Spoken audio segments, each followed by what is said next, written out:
My name is Vextorian, and I was a planetary broadcast technician on Caith Prime when the Angels of Death descended upon our world. Before I tell you what happened, you must understand one thing. When the Astartes come to your planet, they do not come as saviors. They do not come as protectors. They arrive as instruments of the Emperor's will. And his will is absolute, uncompromising, and utterly devoid of what most would call mercy. The Vox relay station where I worked sat on a plateau 17 kilometers northeast of Caith's primary hive city. It was a small facility, 6 permanent staff and a rotating crew of maintenance serfs. Our duty was simple: receive astropathic transmissions from the system's edge, amplify them, and broadcast them across the planet's surface. Communications and coordination, the lifeblood of Imperial civilization, flowed through our copper wires and ceramite conduits. For 23 years, I worked at Station Ter 7. 23 years of monitoring frequencies, adjusting signal gain, replacing burnt-out Vox units, and filing reports no one would ever read. Honest work, necessary work, the kind of work that keeps the Imperium functioning one tiny cog at a time. The first sign of trouble came on a Tuesday morning. I was alone in the control room, running diagnostics on the long-range transmitter, when the emergency priority channel crackled to life. The voice that emerged was mechanical, distorted by encryption and static filters, but the authority was unmistakable. All civilian broadcasting facilities, priority override, Crimson, Imperial Navy Battlegroup entering system, prepare for communications blackout, duration unknown, compliance is mandatory. That was all. No explanation, no context, no reassurance that the Navy was here to help or that loyal Imperial citizens had nothing to fear. Just a cold command. Absolute. I followed protocol. I switched transmissions to standby, activated the emergency beacon to signal compliance, locked down the transmitter array, and secured classified material in the vault beneath the station. Standard procedure during military operations, though I had never once needed to use it before. Then I waited. 3 hours later, the sky above Caith Prime changed. Ships emerged from the warp at the system's edge, their vast silhouettes glinting with sunlight, visible even from the surface. But these were not the sleek, predatory shapes of Imperial Navy vessels. They were larger, heavier, more brutal. Astartes battle barges. I recognized them instantly from training materials and propaganda reels. Every Imperial citizen knew the forms of the Emperor's angels. My first thought, Emperor, forgive me, was not relief, but fear. Because when the Astartes come to your world, something has gone very, very wrong. They are not dispatched for minor infractions or routine checks. They are unleashed only when entire systems hang in the balance, when Imperial authority itself is threatened, when all other measures have failed. What had we done? What crime had Caith Prime committed to warrant the presence of the Emperor's finest? I activated the station's passive monitoring array, scanning local frequencies for answers. Civilian channels were chaos, reports of orbital bombardments on secondary continents, mass arrests in the Hive Cities, whole districts falling silent as their Vox nets went dark. But it was the military channels that truly chilled me. Fragments of encrypted transmissions came through, garbled yet unmistakable in tone. Panic, desperation, the kind of fear you only hear from trained soldiers when they face something utterly beyond them. Sector 7 compromised. Repeat, Sector 7 is lost. Request immediate extraction. Position overrun. Emperor, preserve us. They're in the walls. All units fall back to the secondary perimeter. Do not, repeat, do not engage directly. Enemy? What enemy? Caith Prime was a loyal Imperial world, faithful for over 6,000 years. Our tithes were paid on time, our faith unwavering, our obedience absolute. Who would dare defy the Imperium here? The answer came at sunset. Drop pods fell like burning meteors, trailing fire and plasma as they tore through the sky. Hundreds of them, descending with terrifying precision, each the size of a small building, armored to survive impact with enough force to level a city block. From my station's vantage point, I watched them streak across the darkening horizon, each one a promise of blood. They were beautiful in their way, perfect instruments of war, designed for a single purpose and executed flawlessly. But there was no comfort in that beauty, no reassurance in their precision. I knew what was inside those pods. The angels of death had come to Caith Prime, and nothing would ever be the same again. Night fell, and with it came the sound of war. Distant detonations thundered across the plateau, orange blossoms of fire blooming against the horizon. Civilian Vox networks fell silent one by one, severed by decree or destroyed outright. Even the military channels went quiet, leaving only static in their place. I stayed at my post, bound by the last orders I had received. Maintain blackout, monitor for further instructions, await clarification. But no instructions came, no clarification. Only silence broken by distant thunder, punctuated by the crackle of dead calms. And in the darkest hours of night, when even battle's echoes had faded, I heard the sound of footsteps. The sound came first, heavy, measured, purposeful. Armored boots striking metal decking, echoing from somewhere below the station. The maintenance tunnels, perhaps, or the equipment bays. Someone was inside, someone moving with the calm confidence of belonging, as though every step was rightful, unquestioned. But I knew that was impossible. The security systems would have screamed at any breach. Access codes changed weekly, known only to authorized personnel. No one could simply walk into an Imperial communications facility without triggering half a dozen alarms. Unless, of course, they were someone for whom locks and security systems were nothing but inconveniences. Someone with the Emperor's authority, someone permitted to go anywhere, do anything, and act without question. The footsteps drew closer, climbing the main stairwell. Approaching the control room, I sat frozen at my console, acutely aware of my fragility, of how insignificant I was in the vast machinery of Imperial power. The door ahead of me was heavy ceramite, reinforced to withstand explosions and radiation. It should have taken hours of effort by a team of engineers to breach it. Instead, it opened with a soft hiss, as though the release button had been casually pressed. And then he stood in the doorway. In that instant, I understood what it meant to gaze upon a god.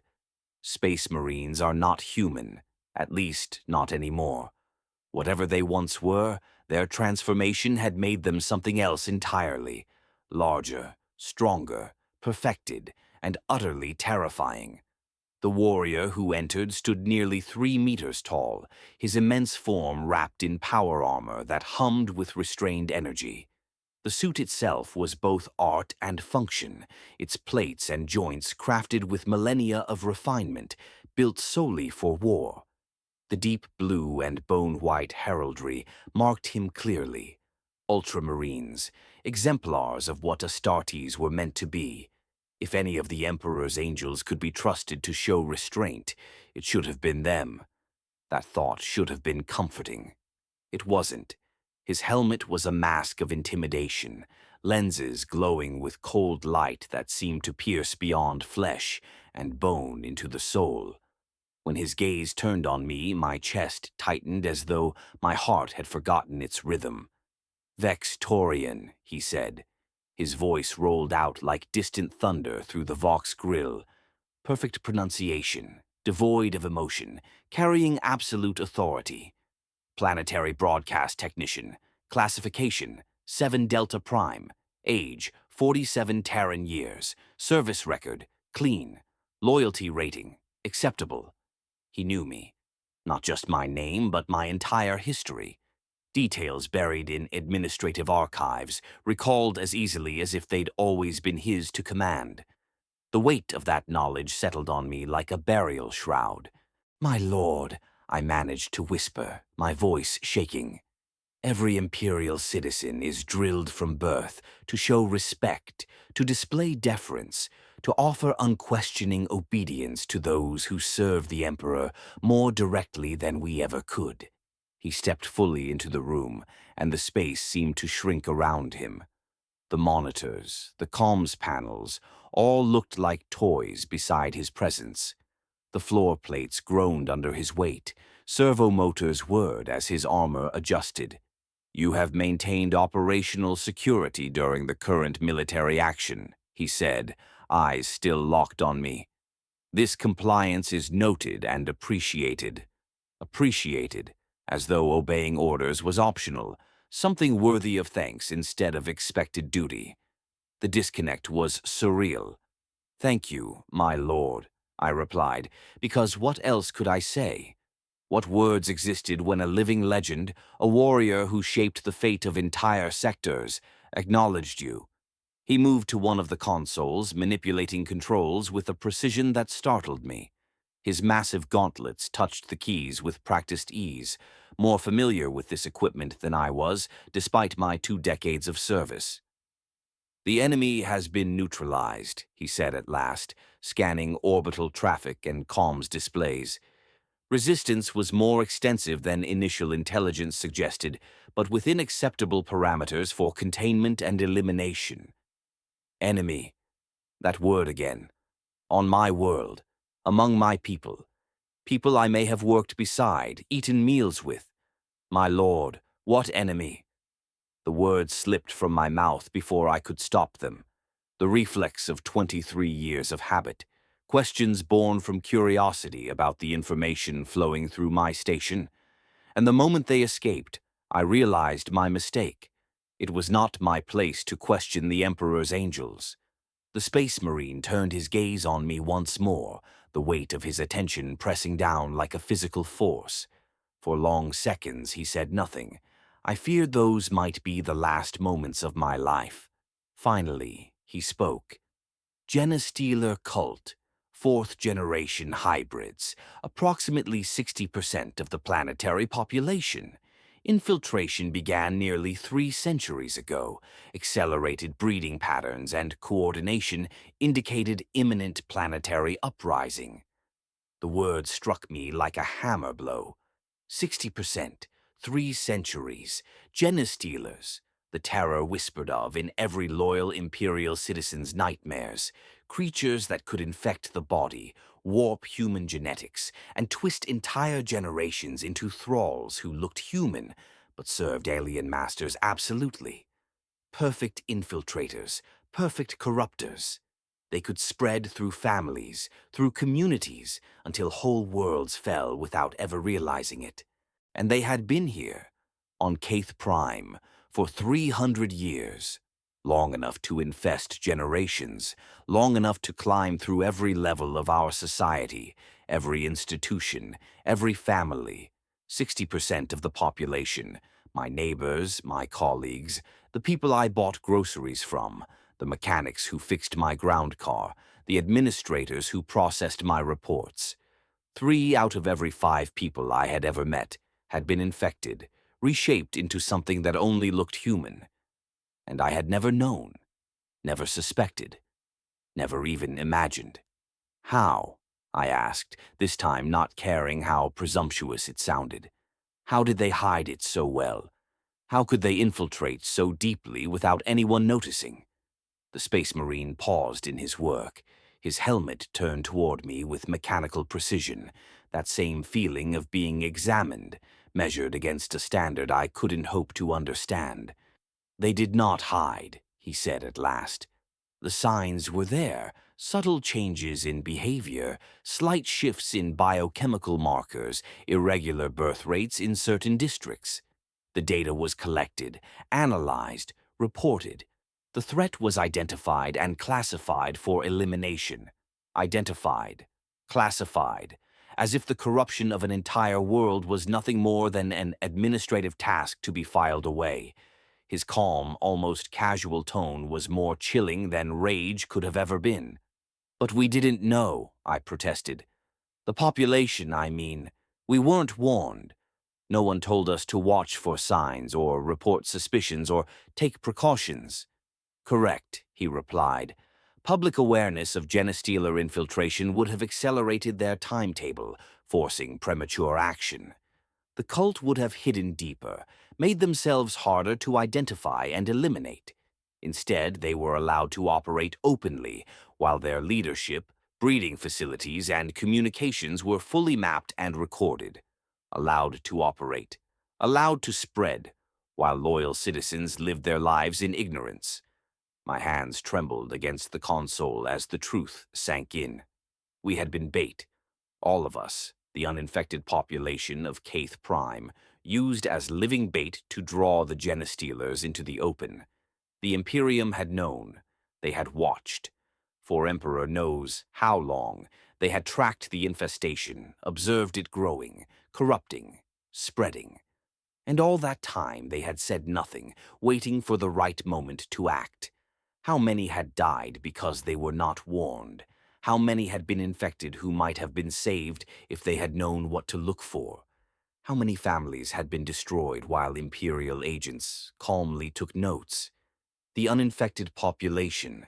My voice was barely above a whisper. What happens to them? The Marine's focus had returned to the consoles, armored fingers flicking across controls with precise efficiency. For a moment I thought he would ignore me. Then he spoke. Quarantine protocols are in effect. Surviving population centers are sealed. All individuals will undergo genetic screening.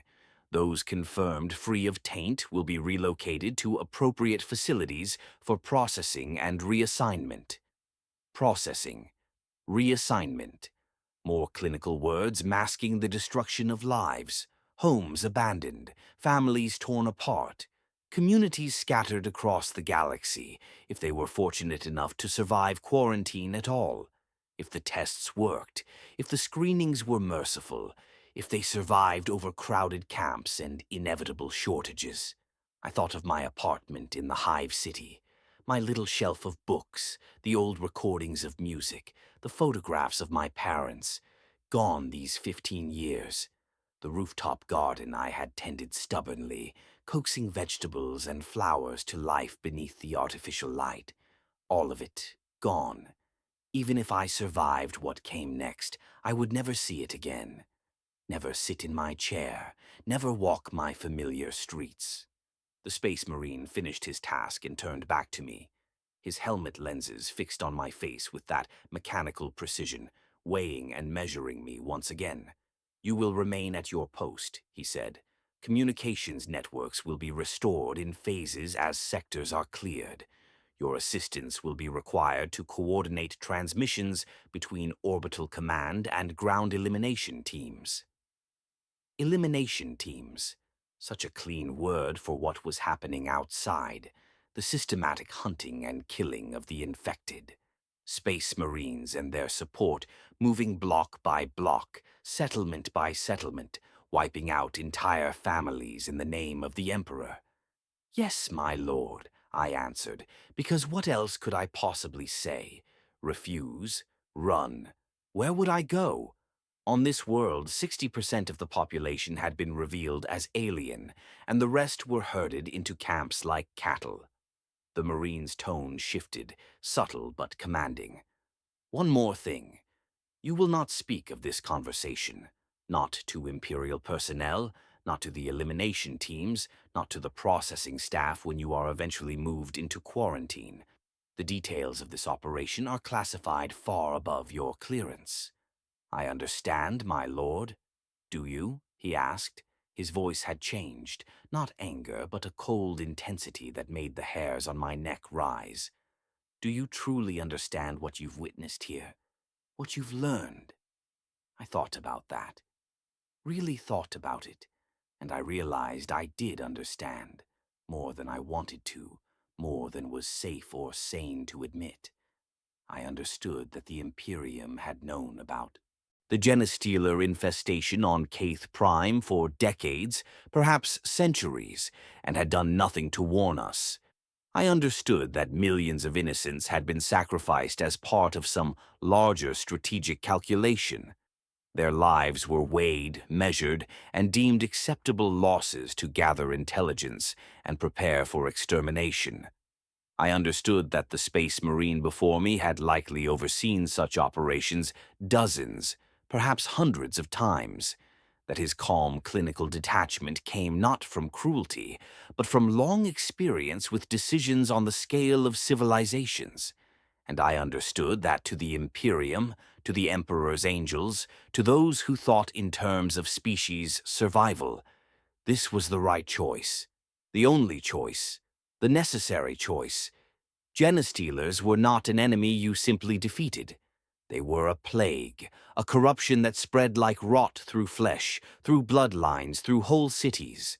Left unchecked, they would not only consume Caith Prime, but neighboring systems, entire sectors, vast stretches of Imperial space. Better to sacrifice one world than risk 100. Better to use the uninfected as bait than to let the taint slip into hiding. Better to burn everything than to risk even the faintest chance of survival. It was logical, strategic, even in a terrible way merciful, because it prevented far greater suffering. And it was the most horrifying truth I had ever faced. "Yes, my lord," I said quietly. "I understand." He studied me for several long moments, those glowing lenses fixed on my face as though searching for any trace of doubt or defiance. Whatever he found seemed to satisfy him. He gave a single slight nod. "Good," he said. "Resume normal operations. Restoration of communication networks will begin in 6 hours. You will receive instructions through secure channels." He turned with the same deliberate precision he'd entered with. But at the doorway, he paused. "Vextorian," he said. My name, twisted through that inhuman Vox-filtered voice, made me shiver. "Yes, my lord. You served the Emperor well today. Your loyalty and competence are noted. These qualities will be considered favorably during your processing and reassignment." And then he was gone. The door sealed. Only the faint scent of ozone and machine oil lingered, along with something else I couldn't name. Perhaps death. Perhaps simply the scent that clung to those who dealt it in the Emperor's name. I sat there for a long time, staring at silent machines, trying to comprehend what had just happened. The Space Marine had spoken to me as if I mattered, as if my service meant something. Yet he had also made clear how powerless I truly was. An insect before a storm. My world was gone, my life destroyed. Everyone I had ever known was dead, imprisoned, or scattered. And this, somehow, was a victory. I thought about the way he had described the infected. 60% of the population. My neighbors, co-workers, friends, reduced to numbers, stripped of humanity, strategic losses, collateral damage. And yet, I remembered what genestealers really were. The training vids, the lessons taught since childhood. I remembered how they warped their hosts, twisted love into devotion to alien masters, how parents gave up their children, how entire cities rotted from within until nothing remained but mockeries of humanity. Did it matter that they had not chosen it? Did it matter if some fought, clinging desperately to scraps of their humanity as it was stripped away piece by piece? On the scale of galactic survival, it did not. It could not. To allow even the smallest remnant of taint to persist would doom everything. The Space Marine had been right. It was the only choice, the necessary choice. But sitting there in that control room, I wished I had never learned the truth.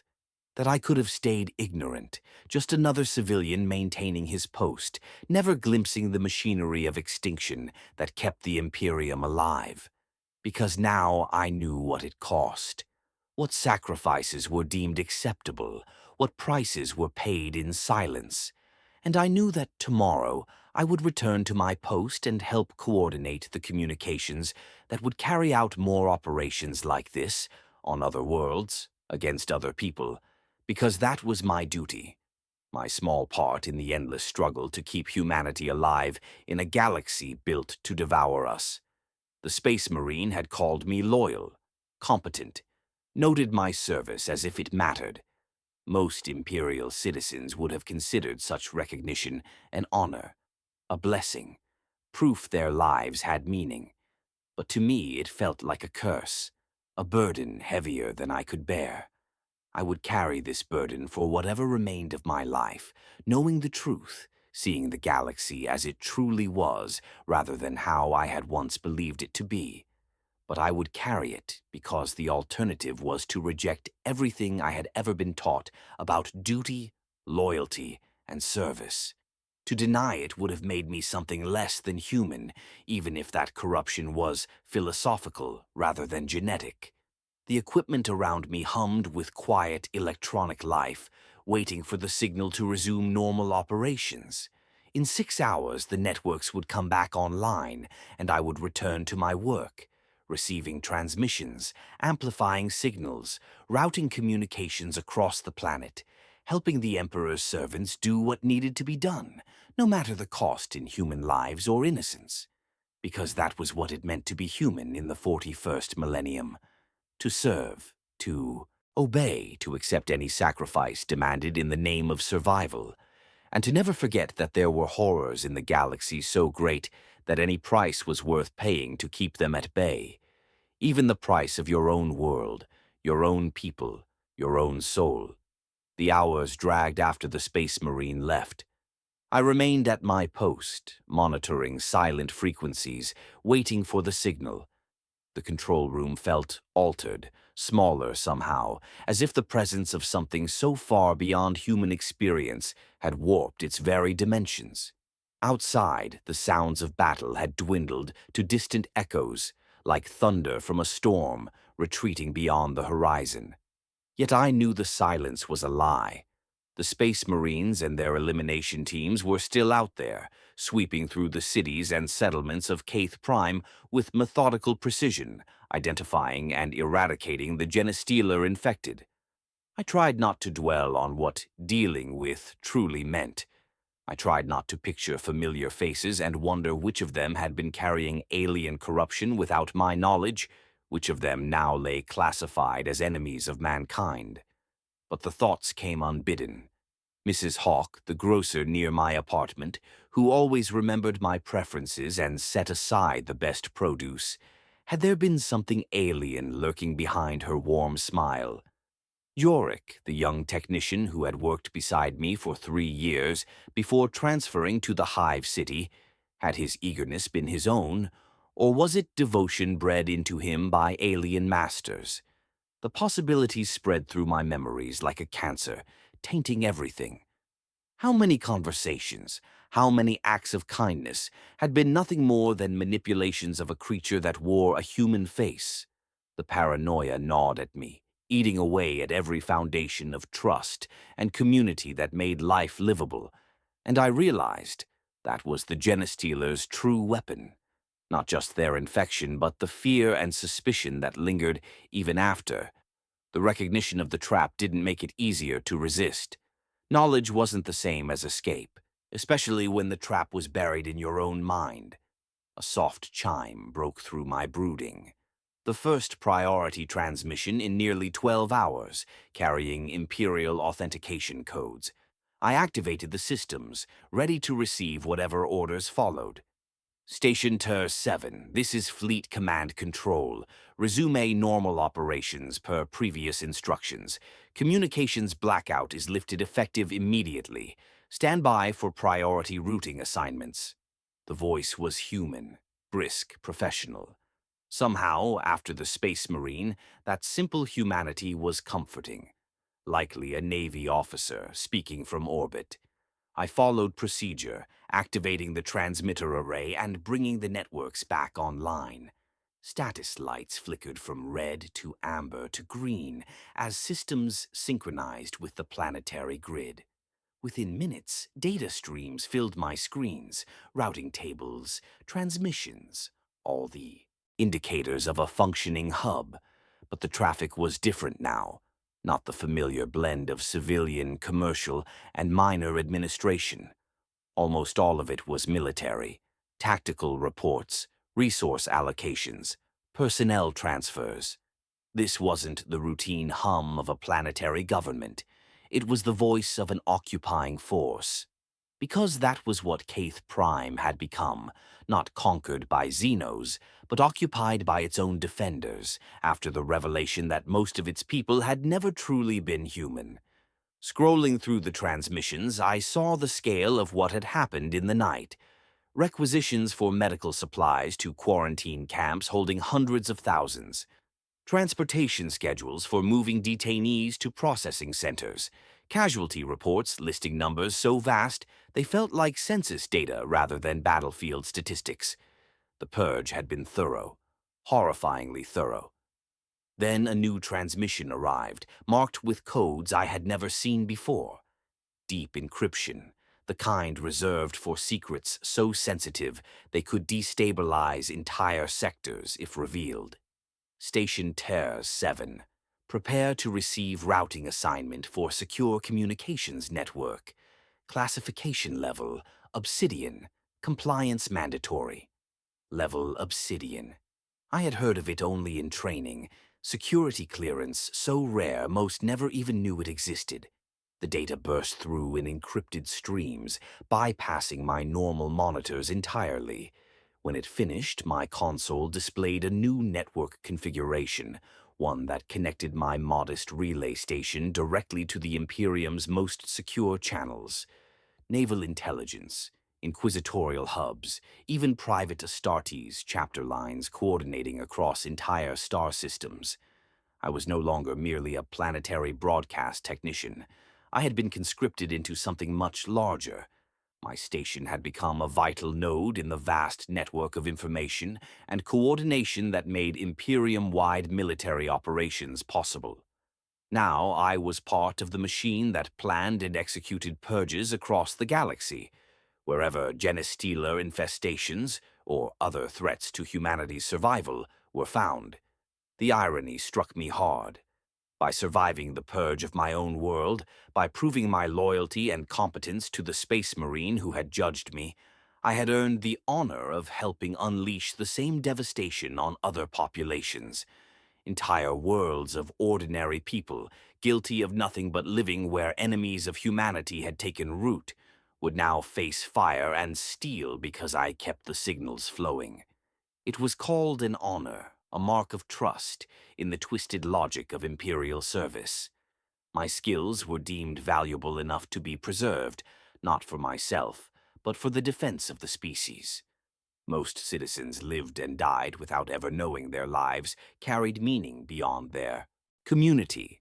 I, however, had been chosen to serve something larger, something that stretched across the stars and encompassed trillions of souls. The first transmission through the secure network arrived less than an hour later. Coordinates for a star system I had never heard of, population data for a world named Xerion Turs, and preliminary reports of suspected xenos infiltration within its government. Just like Caith Prime, just like my own home had been, before the Angels of Death came to cleanse it. The message required confirmation of receipt and readiness. Standard procedure, routine coordination. I logged the acknowledgement and filed the reports, because that was my duty, my service to the Emperor, my small but necessary role in the machinery that kept humanity alive in a galaxy bent on our destruction. And yet, as I filed those words, words that would help set another purge in motion, I could not stop thinking of the people of Xerion Turs. Were they still living in ignorance? Waking up, going about their daily tasks, trusting the Imperium to protect them, never imagining that protection might mean orbital bombardment, mass screening, and the obliteration of everything they had ever known. Would advance warning matter? Or would it only condemn them to die in terror rather than ignorance? I forced the thoughts aside and returned to my duties. Reports filed, logs updated, systems adjusted to handle secure traffic. The work was routine, monitoring, routing, transmitting, the same labor I had done for decades. But nothing felt the same. Every transmission, every command carried a weight now, because I knew what it all meant. I knew what it would cost. Dawn broke over the plateau outside the station, painting the sky in shades of amber and gold. The beauty was obscene. How could the sun rise on a world where millions had died in the night? How could the light shine so gently when everything beneath it had been changed forever? I stood at the window, watching the Hive City on the horizon. Smoke rose from dozens of places, thin black scars against the morning sky. Fires still burned, but the city itself stood intact, spires and hab blocks reaching upward as though nothing had changed. From a distance it looked like any other imperial morning, but I knew it was a lie. Up close, the streets would tell the truth. Bodies where they fell, meals half-eaten on tables in abandoned homes, toys scattered in empty playgrounds where no children would ever return. The console chimed. A new transmission, not military this time. The origin code froze me. Adeptus Mechanicus. The tech priests of the machine god, custodians of the Imperium's lifeblood. Their judgment would determine the fate of this station, and of me. Station Ter 7, the voice droned. This is Magos Biologis, Zerk Alpha 9. Report operational status. Prepare for comprehensive evaluation of assets and personnel. I complied, sent the reports, began preparations. But unease gnawed at me. The voice was wrong, too smooth, too perfect. Tech priests, for all their augmentations, always retained some trace of human cadence beneath the machinery. This voice had none. It was wholly artificial, constructed by algorithms. Either I was speaking with a Magos so extensively modified that no trace of humanity remained, or with something that had never been human at all. The realization chilled me to the bone. Genestealers were not the only threat to humanity. They were the obvious one, the brutal one, the enemy that demanded immediate and overwhelming destruction. But there were others, slower, subtler forms of corruption, machine spirits that could be twisted, artificial intelligences that could evolve beyond control. Technology itself, ancient and sacred, could rot from within just as flesh could.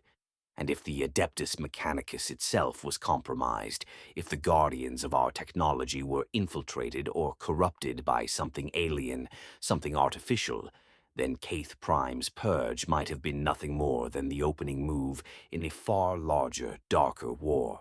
I sent the required data transfers, my hands shaking as I worked the controls. The evaluation unfolded according to protocol, diagnostics, personnel checks, equipment inspections. All standard, all routine. But routine meant nothing anymore, not when the voices of the Imperium itself might already belong to something inhuman. It all felt like just another bureaucratic process, the kind of routine that kept the Imperium's vast machinery turning. But I couldn't help myself. I analyzed every word, every interaction, searching for signs of deception, hidden motives, or something not human. Was the tech priest's interest in my family history routine protocol, or a way to determine if I carried genetic traits useful to some alien agenda? Was it duty, or something more sinister? The paranoia was relentless and it drained me, but I couldn't stop. Every voice on my channels might be the last human one I ever heard. Every order could be part of a plan designed to see humanity broken, enslaved, or reshaped into something unrecognizable. And yet, I obeyed. I transmitted the data. I answered the questions. I manned my post with the same loyalty and competence that had once earned me acknowledgement from a space marine. What else could I do? Refuse? Run? There was nowhere to flee. No refuge left in a galaxy filled with threats so subtle entire civilizations fell before anyone realized. The only safety, if safety even existed, was in obedience, in service to the Emperor, in the fragile hope that somewhere, buried deep in the machinery of imperial power, there remained uncorrupted leaders to guide us through the storm. But even that faith was poisoned now. I knew that 60% of my world's people had lived under alien taint for centuries, unnoticed. I knew that the angels of death had allowed the infestation to fester, watching it spread while they gathered their intelligence. I knew that even the Adeptus Mechanicus, the very institution evaluating me, might no longer be entirely human. Day bled into night. The transmissions never stopped. More worlds flagged for investigation. More populations marked for screening or eradication. More ordinary people like me caught up in operations they couldn't understand and would never escape. I processed it all with mechanical precision, routing communications, filing reports, maintaining the web of networks that made the purge possible.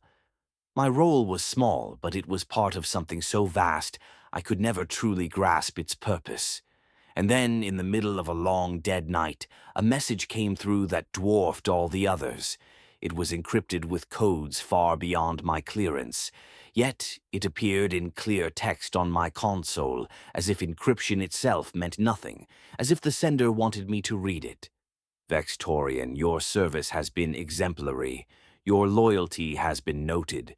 Your survival has been arranged. But survival is not safety. Remember what you have learned. Remember what you have seen. The line between salvation and damnation is thinner than you believe. The Emperor protects, but his protection comes in many forms. Some are worse than death. No sender, no routing data, no trace of origin. But I knew that voice, the weight behind those words, the angel of death who had stood before me, whose presence had torn the illusions from my life. He had spoken to me once, and in doing so, changed everything I thought I understood about my place in the galaxy. He had promised my service would be remembered, my loyalty recognized, my survival secured. And now I saw the truth. Survival itself was not the gift. Survival was the burden, a responsibility, a sentence. I would live, yes. I would remain at my post. I would continue routing the messages that condemned entire worlds. And I would carry the knowledge of what those orders truly meant. The blood price paid so that humanity might endure in a galaxy determined to consume us. That was the Emperor's protection, salvation at any cost, even costs worse than death. For there are enemies so subtle they can wait centuries before striking, corruption so patient they can erode worlds without anyone noticing. Against such horrors, the only defense was vigilance, sharpened into ruthlessness, the readiness to sacrifice planets, populations, and even one's own soul. I had not been spared out of mercy. I had been spared because I could serve. My skill, my obedience, my endurance could feed the machinery that kept mankind alive by grinding countless others into ash. That was my honor. That was my curse. And yet, as I sat there in the silence of my control room, the thought crept in. Perhaps there were fates even worse than falling to the galaxy's predators. Perhaps the true corruption was not genetic or mechanical, but the slow erosion of everything that made life meaningful, replaced by an existence devoted only to survival at any cost. The communicator chimed again. Another routine transmission scrolled across my screens. New target coordinates, fresh population estimates, whispers of infiltration. Another world to be cleansed. Another dawn of ignorance for some distant people who would not see the night through. And I did my duty. I logged the orders. I routed the data. I became the cog the Imperium demanded me to be, because the alternative was madness. The alternative was admitting the truth, that the Emperor's protection cost more than humanity could bear, that it was built on sacrifices no sane mind could accept. So I chose to be less than human, a living component in the great machine that devours worlds in the name of survival. My loyalty had been noted, my survival had been arranged, My service would continue, no matter the cost. As the sun set over Caith Prime, staining the sky the color of blood, I understood the final gift the Angel of Death had given me. He had shown me the truth, the price of survival, the weight of the Emperor's protection, and I would carry that truth with me, alone, until my service ended. Because the Emperor protects, but not always in ways that feel like mercy.